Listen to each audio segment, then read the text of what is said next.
In an exclusive interview with NNIS, Shiv Sena MP Sanjay Raut said there was nothing untoward in the sacking of Mizoram Governor Kamla Beniwal and that it was the prerogative of the centre on appointments and dismissals of governors. He also defended the RSS proposal that Bhagavad Gita be taught in school.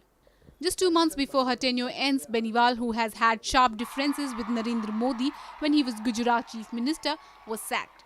Beniwal had been shifted from Gujarat to Mizoram exactly a month ago. राज्यपाल को बनाना या राज्यपाल को हटाना ये तो केंद्र सरकार का अधिकार है, राष्ट्रपति जी का अधिकार है।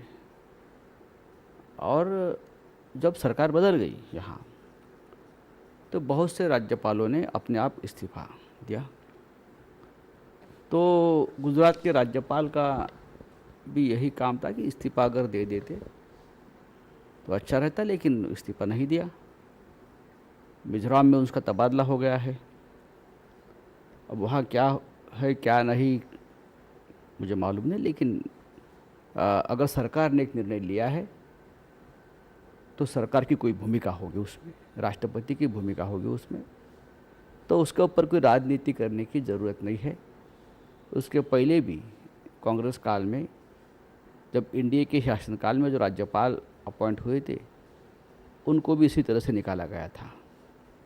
तो ये भूलना नहीं चाहिए, सरकार का काम है, सरकार को करने दीजिए। On Rahul Gandhi's outburst in Parliament that he wasn't being allowed to speak, Raut said the Congress Vice President had enough opportunities to put forward his views during the 15th Lok Sabha, but he did not. जब उनकी party सत्ता पे थी या बड़ी party थी तो उनके पास बहुत मौका था पार्लियामेंट में बोलने के लिए, पार्लियामेंट में काम करने के लिए। तब तो कभी राहुल गांधी जी बोले नहीं, ना हमने कभी सुना है कि किसी विषय पे आवाज़ बुलंद की किसी प्रश्न के ऊपर है, तो हमने देखा नहीं।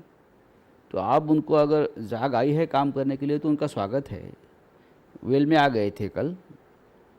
छोटी छोटी पार्टियां जो होती है वो हमेशा वेल में आती है।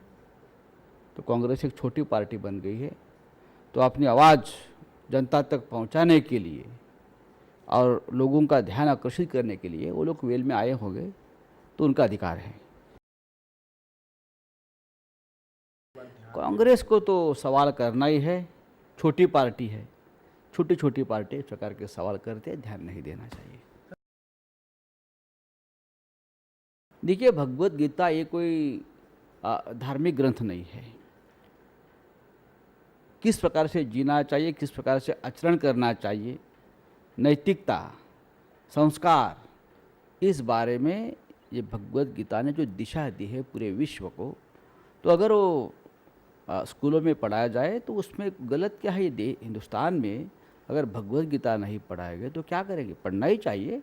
सभी धर्मों में जो जो अच्छी बात है उसकी पढ़ाई होनी चाहिए। Powered by NNIS.